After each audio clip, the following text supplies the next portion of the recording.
काय झालं माहिती आहे का? मी कटाच्या आमटीचा व्हिडिओ तयार करायला घेतला आणि चुकून कॅमेरावरती क्लिक झाला आणि मी इकडे विचार करते की माझा व्हिडिओ शूट होतोय आणि सांगते त्यामध्ये प्रोसिजर की वाटणामध्ये आपण काय-काय घेतोय.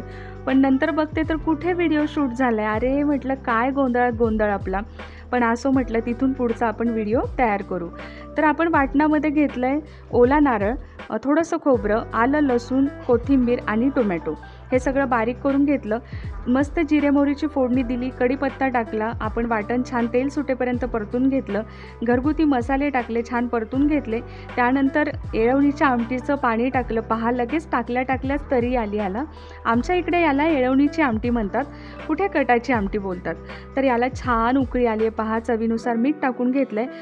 मोठी उकळी येऊन झाली की आपण बारीक आचेवरती हे शिजवून घ्यायचं 15 ते 20 मिनिटासाठी. पहा एकदम झणझणीत आमटी तयार झाली. चला या खायला. Bye bye.